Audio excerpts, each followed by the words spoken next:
So these first these are all just general body positions, okay? And I'll describe them as we go. On the left side, we have this patient being shown in the supine position. What do you notice about this patient? What is she doing? What's up, Sergio? So that's the first thing to notice, that she's laying on her back or on her dorsal surface or posterior surface. What else can you say about her?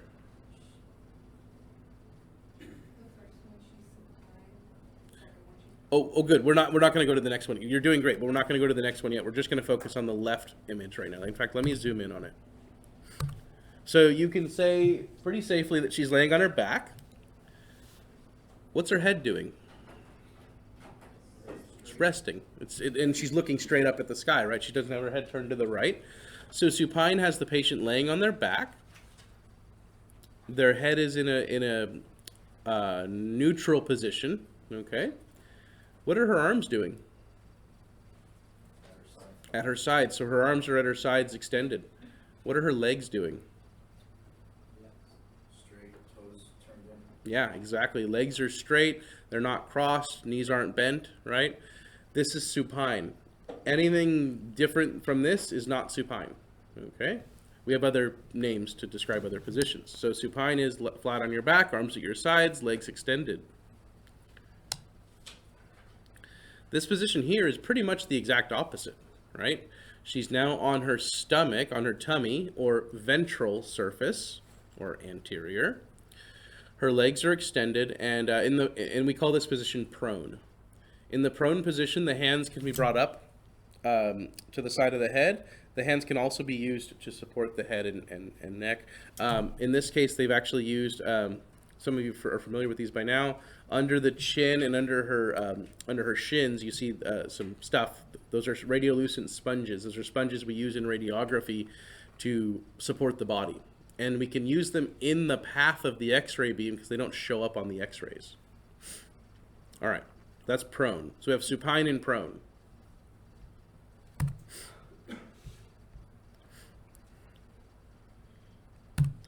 These body positions, the one on the left is standing or erect. The one on the right is recumbent or laying down. Okay, so we have erect and recumbent. The point about both of these is, so they're different in that regard. One's erect, one's recumbent, but they both have, instead of their back or their front touching the table or the board, they have their side touching the table or the board. Okay? So let's get quick terminology. This board that you're seeing that this lady's standing next to, it's called a bucky. Okay? More specifically, this one's called a wall bucky because it's on the wall. Okay? And a bucky is something that holds the X-ray cassette, the image receptor. Okay? So behind this white bucky is an image receptor. There's a tray that slides in and out. The image receptor's in that tray. That's the wall bucky. She is lateral to that wall bucky.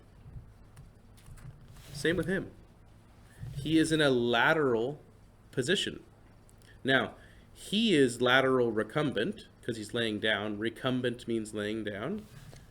She is erect lateral or lateral erect. It doesn't matter which way you say it in, which way you say it as. Now, let's add one more level of specificity because it's important. Her right side is closest to the board, whereas his left side is closest to the table. Okay? The board and the table are equivalent things in this case. She's erect right lateral or right lateral erect. So again, the order doesn't matter what you say them in. But her right side is closest to the board, so right erect lateral. His left side is closest to the table, so he is left lateral recumbent because he's laying down. Okay, so we say that they are positioned sideways, to a side, and we say which side is touching the board or table, right or left. And then you further specify by telling me if they're standing, erect, or if they're laying down, recumbent. Other general positions that we don't always use in just regular radiography, but you get used in the higher levels of radiography, include positions like this, the lithotomy position. This is used in a lot of different medical exams, but is also used in some radiographic procedures, typically procedures of the reproductive system in females. And yeah, so that's our lithotomy position. This is another position not used in typical radiography, but used in some of the specialties like fluoroscopy, which is called the Sims position or modified Sims, either way. But you see that it's not quite just laying on your side. She's laying on her side with the upside leg with the knee bent.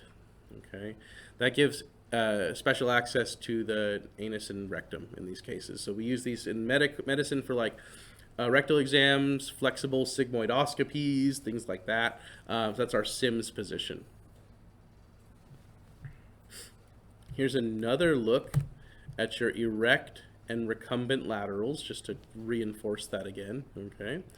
So remember, she is right lateral, erect right lateral. What is the female on the right side? What's her position? Right lateral recumbent. Right lateral recumbent, excellent. Okay, on from that, we have what we call oblique positions, right? So with the back against the image receptor, right, we can give that a name. With the side to the image receptor, we can give that a name. And with the chest against the receptor, we can give that a name. But what if they're like partway in between, right? At an angle to the image receptor, yeah? We call that oblique. Now, obliques are a little more, well, they're not hard. People think they're hard to start with, but they get easier, I promise. With the oblique, you need to tell me which side is facing the receptor, front or back, okay? Anterior or posterior. And from that side, is their left or their right closest, okay? For example, let's zoom in here. So he is standing, so he's erect, right? Is his front or back touching the receptor? Back. Is his left or right side of his back touching the receptor? Left. So he's in a left posterior oblique, or LPO. Okay. His left side of his back is touching the receptor, left posterior oblique. How about her?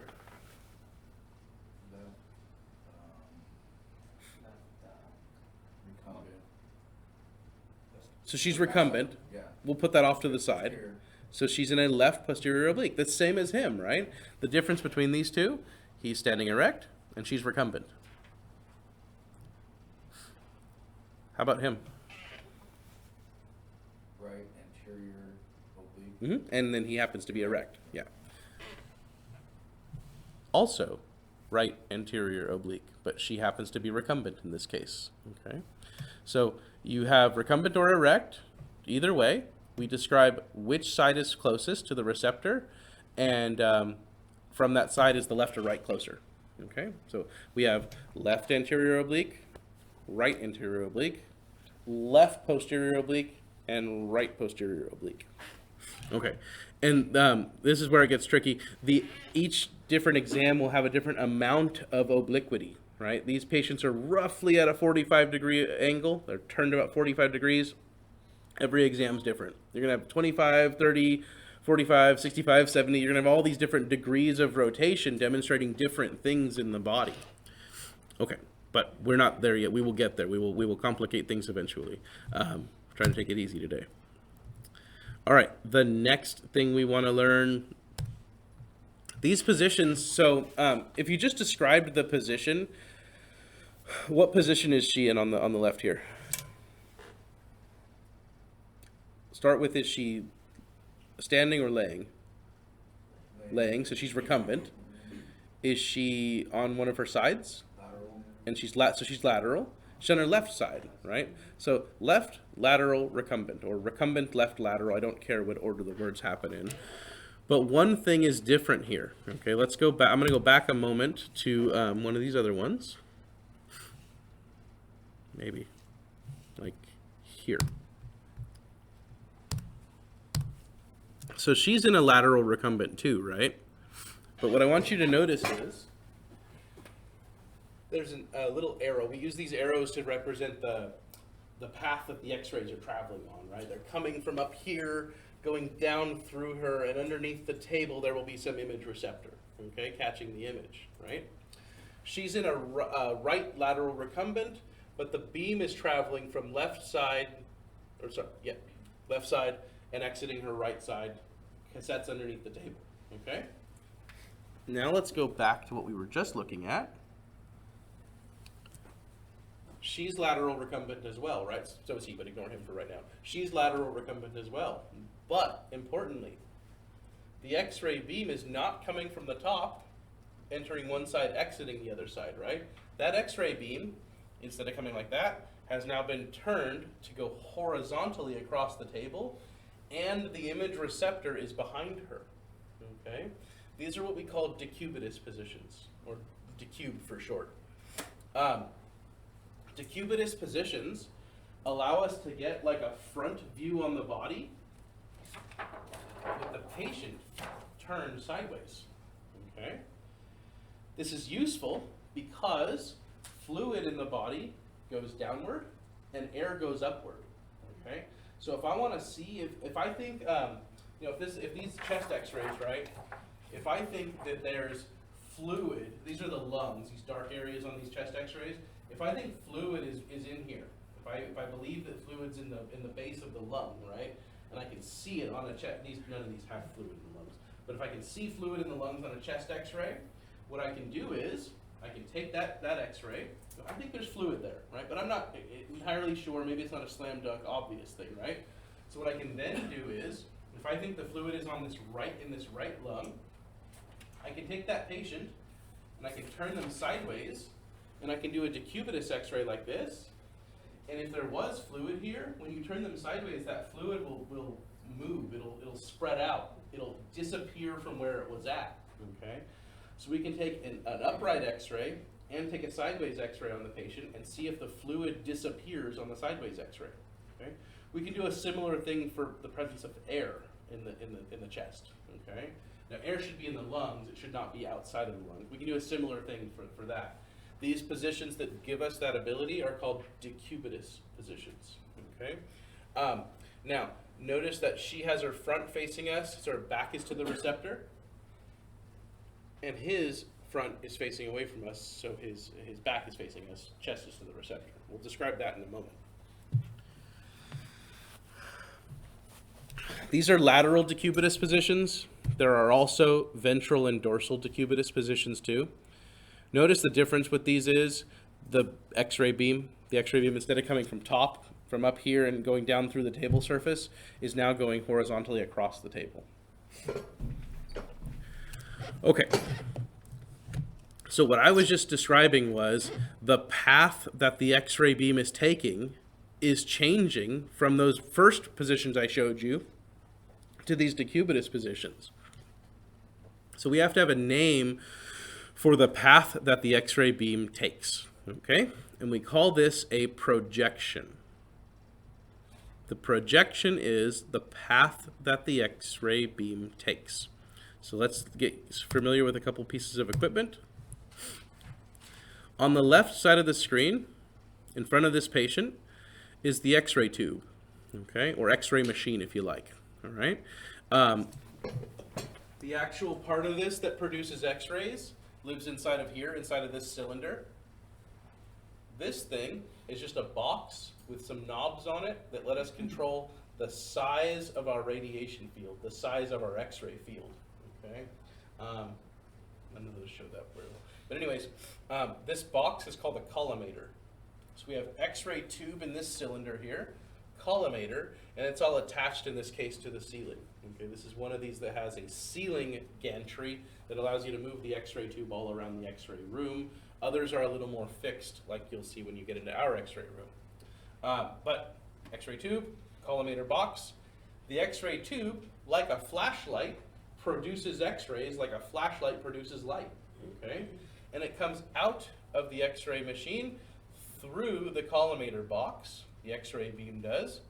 Comes this way, travels through the patient, and the X-rays hit an image receptor, creating the image, exposing the image receptor, exposing the photographic film, or exposing the digital receptor. Here's the important thing. in this position, the X-rays went in through the front of the patient and exited the back of the patient. The path that the X-ray beam took was from anterior to posterior. So an AP projection, anterior to posterior, A to P. Okay? So we call this an AP projection. We also refer to it as an AP position. If I tell you to put the patient in AP, I'm meaning put the patient with their back against the receptor, their chest facing towards the X-ray machine. Okay? So then, what would you call that? Yeah, exactly, PA. Okay? You have PA when their backs to the X-ray beam, and AP when they're facing the X-ray beam. This also works for every other part of the body, right? Because this is anatomic position, right?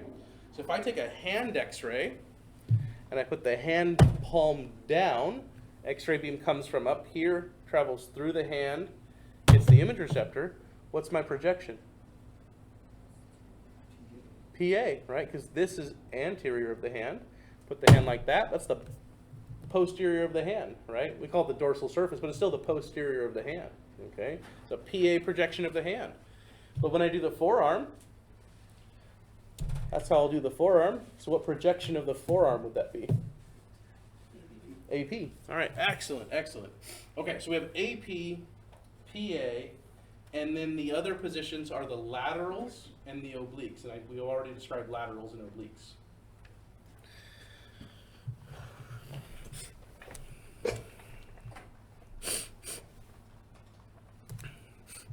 These ones,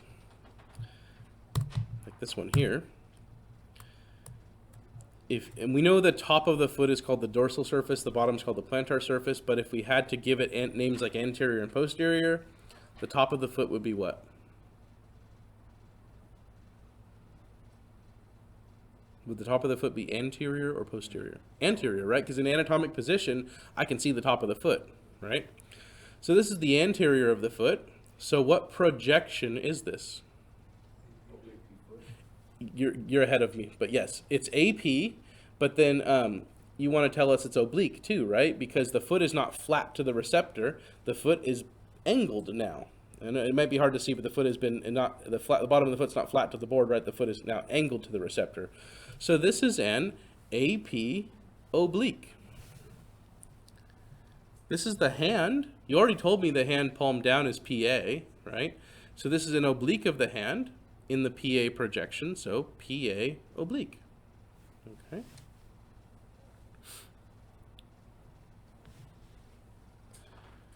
All right.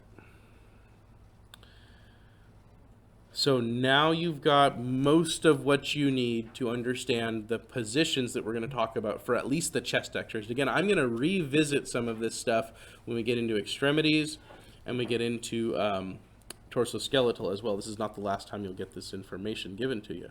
So let me pause that.